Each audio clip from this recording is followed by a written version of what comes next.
నమస్కారం. నమస్తే sir. Sorry,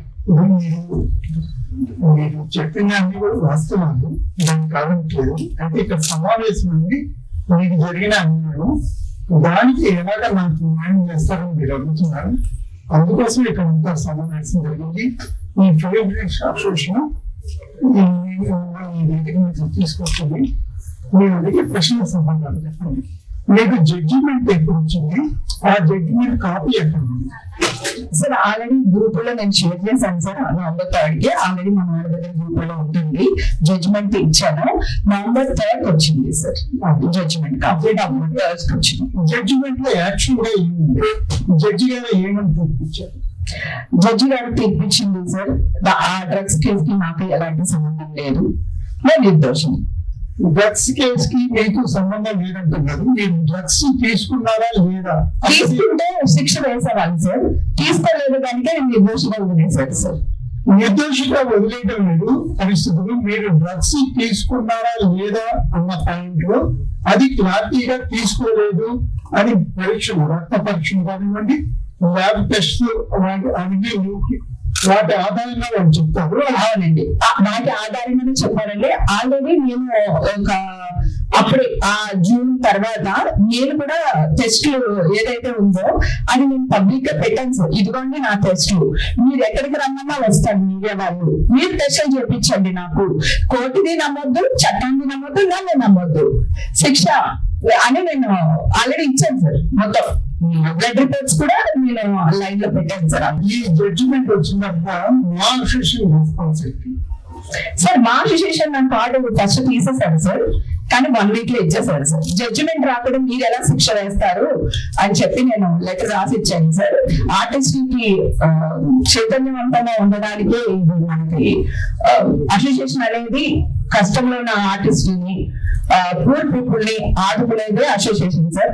అలాంటి అసోసియేషన్ తీర్పు రాకుండా, కోర్టు తీర్పు రాకుండా ఇలా చేయడం కరెక్ట్ కాదు. ఏదో మీడియాలో వచ్చింది నమ్మకూడదు అని చెప్పి నేను లెటర్ ఇచ్చాను. వాళ్ళు ఇమ్మీడియట్ గా నా కార్డు నాకు ఇచ్చేసారు సార్. ఇమ్మీడియట్ గా జరిగింది, 1 వీక్ లో జరిగిపోయింది. ఎందుకు రాలేదు సార్? చిరంజీవి గారు మనుషులు పంపించారు, తనకి ఏం కావాలో హెల్ప్ చేయండి అన్నారు. తర్వాత మా హీరోయిన్, 2-3 హీరోలు, డైరెక్టర్లు అందరూ సపోర్ట్ చేశారు సార్ నాకు. సార్ నా ఇండస్ట్రీ నాకేం సపోర్ట్ లేదు. విష్ణు బాబు కూడా సపోర్ట్ చేశారు సార్, ట్వీట్ కూడా చేశారు. తర్వాత అసోసియేషన్ లో ఉంటారు కదా ఇంకా మిగతా వాళ్ళు, మనకి నచ్చినోడు ఉండొచ్చు, నచ్చినోడు ఉండొచ్చు కదా. సో అదేదో జరిగింది మిస్టేక్, నన్ను ఇమ్మీడియట్ గా సర్దుకున్నారు. ఇండస్ట్రీ సపోర్ట్ నాకు 101% వచ్చింది సార్. రాలేదనుకోండి, చిరంజీవి గారు నాకు ఒక మంచి క్యారెక్టర్ ఇప్పుడు నెక్స్ట్ మూవీలు ఇస్తారు, కాకపోవచ్చు నా దగ్గరికి. ఆయన మనుషులతో పెట్టారు. తర్వాత CCTV ఒక్కదాన్ని వెళ్ళాను హైదరాబాద్ నుంచి. నాకున్న ఇన్ఫ్లుయెన్స్ తెలుసు, నాకున్న సర్కిల్ తెలుసు మీ అందరికి. నిజంగా నేను తప్పు చేసి ఉంటే ఒక 2-3 లాయర్నో లేకపోతే ఇన్ఫ్లుయెన్స్ పర్సన్స్ నో తీసుకుని నేను CCTVకి వెళ్తాను కదా బెంగళూరుకి. నేను ఒక్కదాన్ని ఎందుకు వెళ్తాను? నేను ఏ తప్పు చేయలేదు కనుక నేను ఒక్కదాన్ని వెళ్ళాను. నేను పోలీసులకి వాళ్ళు నన్ను ఎందుకు అరెస్ట్ చేశారు తెలుసా? నేనంట వాళ్ళు ఇచ్చిన నోటీసులకి రెస్పాండ్ అవ్వలేదంట 2-3 డేస్. ఈ వారం నోటీస్ ఇస్తే నేను రెస్పాండ్ అయ్యి వాళ్ళకి నాకు వాట్సాప్ లోనే పంపించాను, నేను వాట్సాప్ లోనే పంపించాను. నా దగ్గర ఎవిడెన్సెస్ ఉన్నాయి. ఇమ్మీడియట్ గా వాళ్ళు మళ్ళీ నెక్స్ట్ డే మీరు వస్తారా రారా CCTVకి మళ్ళీ నేను పెట్టాను. నాకు ఇంట్లో బాగాలేదండి, మేము ఒక 2 డేస్ లో వస్తాము అని. అది కూడా వేశారు. మేము ఒంట్లో బాగాలేదని చెప్తుంది CCTVకి. వాళ్ళు అరెస్ట్ చేసేస్తారు, రేపు వచ్చి అరెస్ట్ చేస్తారు, ఎల్లుండి అరెస్ట్ చేస్తారు. తర్వాత ఇంకొక విషయం కూడా క్లారిటీ చేయాలండి. పోలీసులు ఇచ్చారు ఇన్ఫర్మేషన్ అంటున్నారు. ఏ పోలీస్ ఆఫీసరు నా పేరు ఎక్కడా తీయలేదు.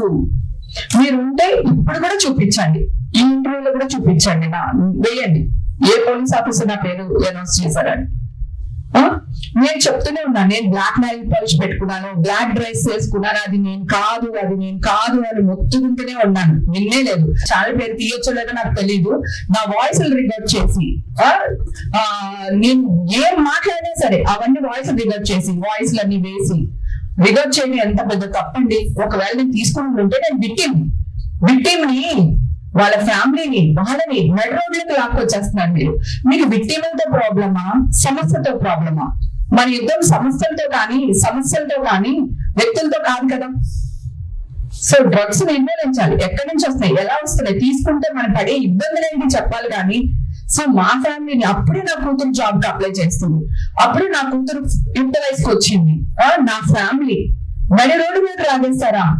అందరితో చెప్తున్నాను, నేను ఏం చేయలేదు రా బాబు, మా ఇంట్లో నుంచే బిర్యానీ వీడియో పెట్టాను, అది నా ఇల్లు, అదే నైల్ పాలిష్ ఉంది చూడండి, ఒక్క నైల్ పాలిష్ నన్ను కాపాడింది.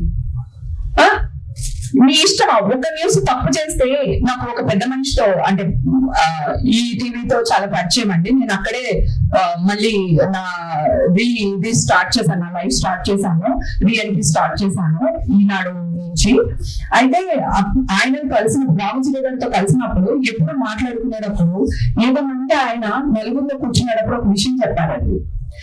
మనం ఎప్పుడు వ్యక్తిగత జీవితాల మీద న్యూస్లు వేయకూడదు. మనం ఎప్పుడు సమాజం మెరుగుపడడానికి ఏం చేయాలో అది చేయాలి. సమస్య పైన యుద్ధం చేయండి. మీరు వ్యక్తుల పైన కాదు. ఆ వ్యక్తులకి ఫ్యామిలీస్ ఉంటాయి, రిలేషన్స్ ఉంటాయి. నా ఊర్లో నా సొంత అక్క చెల్లెలు నేను వేసిన న్యూస్ నన్ను ఎన్ని మాట్లాడినారు తెలుసా, మా అమ్మను ఎన్ని మాట్లాడినారు తెలుసా. ఇదంతా మీకు న్యాయం అనిపిస్తుందా? November 3 కి నా కేసు కొట్టేశారు. November 3 హైకోర్టులో నాకు క్లీన్ చిట్ వచ్చింది.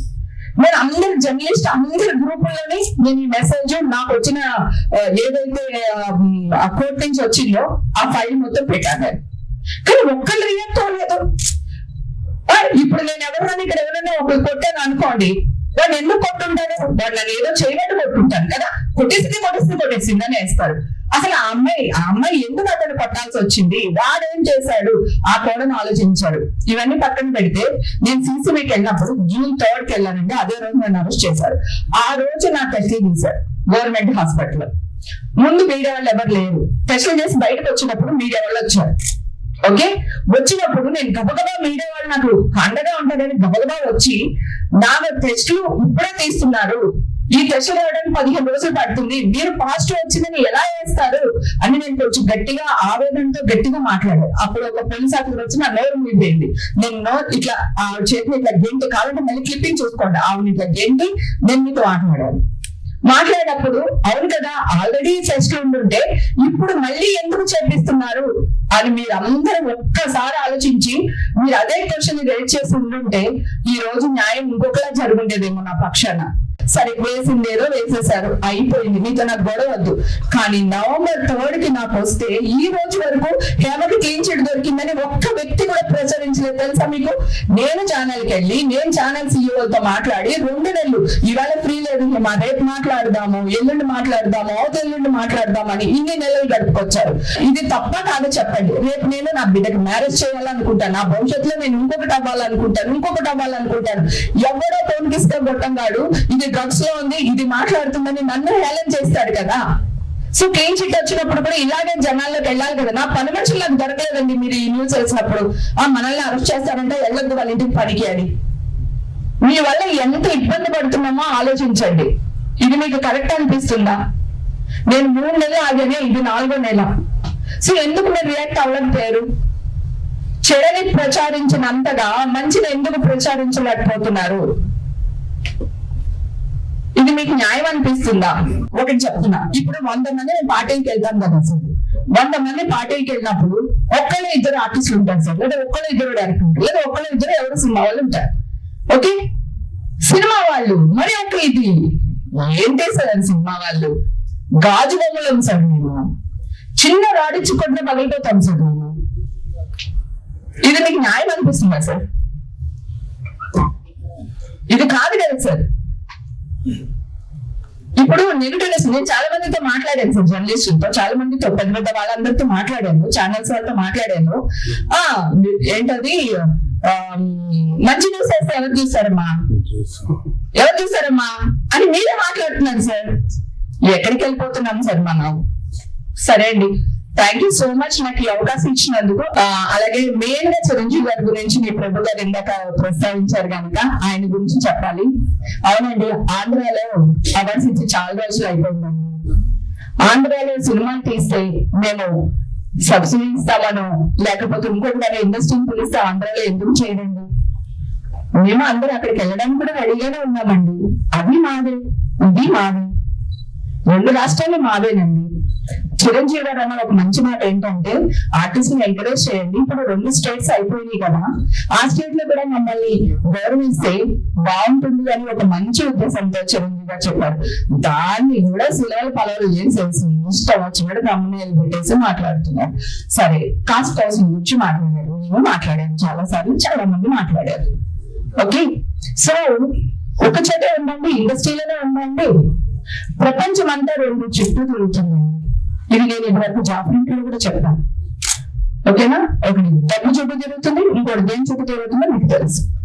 సో ఎప్పుడు మనం మాట్లాడి ఇవే టాపిక్స్ మాట్లాడతాం. ఎందుకు ఇండస్ట్రీనే ఫోకస్ చేస్తారు? వందల మంది మన చుట్టూ ఉంటారు, ఇండస్ట్రీలో ఉన్న వాళ్ళు ఒక్కలే ఉంటారు. ఆ ఒక్కరి గురించి ఎందుకు చేస్తారు? ఒక సినిమాలో ఎవరో ఒక అమ్మాయి చేస్తారు, లేకపోతే ఒక అమ్మాయి చేస్తారు, ఆ ఇండస్ట్రీ అమ్మాయి కాదండి. మేము మీ వాళ్ళమేనండి, మీరు లేకపోతే మేము లేము, మీ పబ్లిసిటీ లేకపోతే మేము లేము. అలాగే మేము మా సినిమాలు మేము లేకపోతే కూడా మీకు ఇబ్బంది కదండి. సో ప్లీజ్ అండి, దయచేసి మా ఎవరైతే సినిమా ఫ్యామిలీస్ ఉన్నామో మేము చెప్పే మనోవేదనో లేకపోతే మా భావమో దాన్ని బూతుగా చేసి వేరేలాగా ప్రచురించొద్దని కోరుకుంటున్నాను. నేను ఈ షోలో ఉన్నప్పుడు ఎవరి హెల్ప్ తీసుకోలేదండి, ఎవరికి ఫోన్లు చేయలేదండి. ఎందుకంటే నేను నిర్దోషాన్ని నాకు తెలుసు. ఫస్ట్ నుంచి ఇదే వాయిస్ లో మాట్లాడుతున్నాను, ఇప్పుడు ఇదే వాయిస్ లో ఉన్నాను. నేను డ్రగ్సే కాదండి, నేను పార్టీలకు వెళ్తాను, నేను తిరగనని చెప్పట్లేదు. నేను నా లైఫ్ లో ఎంతో కష్టం చూశాను. ఇల్లు, కిచెన్, షూటింగ్ తప్ప నాకేం తెలియదు. సో ఇప్పుడు నా లైఫ్ ని నిజంగానే చిల్ అవుతున్నాను. చిల్ అవడం ఒక బూతులాగా వేసేసారు వీళ్ళు. కానీ ఇది నా లైఫ్, నా ఇష్టం. కానీ చట్ట విరుద్ధ పని నేనేమీ చేయలేదు. ఇప్పుడు ఇక్కడే ఉన్నాను. కావాలంటే డ్రగ్స్ అలవాటు అయితే జీవితాంతం అలవాటే కదండి, లేకపోతే గవర్నమెంట్ ఎందుకు యాక్షన్ తీసుకుంటది ఇక్కడ. ఇప్పుడు కూడా నేను ఇక్కడ రెడీగా ఉన్నాను. మీరు ఎవరైనా నాకు టెస్ట్ చేస్తానంటే చేయించండి. మీకైనా తప్పుడు ప్రచారం చేశారని మీరు చెప్పారు, వాళ్ళు మీ పేరు స్పందించట్లేదు అంటున్నారు కదా. అలా తప్పుడు ప్రచారం చేసిన వాళ్ళ పైన మీరు లీగల్ ఎందుకు యాక్షన్ తీసుకోవాలనుకుంటున్నారు? తీసుకోవచ్చు సార్. అంటే ఇప్పుడు మీడియా వాళ్ళు అందరి మీద గ్యాగ్ ఆర్డర్ ఇవ్వాలి, గ్యాగ్ ఆర్డర్ తెచ్చుకోవాలి. మళ్ళీ తెచ్చుకుంటే కరెక్ట్ కదండి, గ్యాగ్ ఆర్డర్ కాదా, తప్పు మాట్లాడడం, అది తెచ్చుకోవాలి మళ్ళీ మీడియాలో అంతా. సో ఆల్రెడీ నేను సఫర్ అయ్యాను, కోర్టు చుట్టూ సంవత్సరం తిరిగాను. ఆల్రెడీ కొంతమంది వ్యక్తులు నా మీద బుర్ర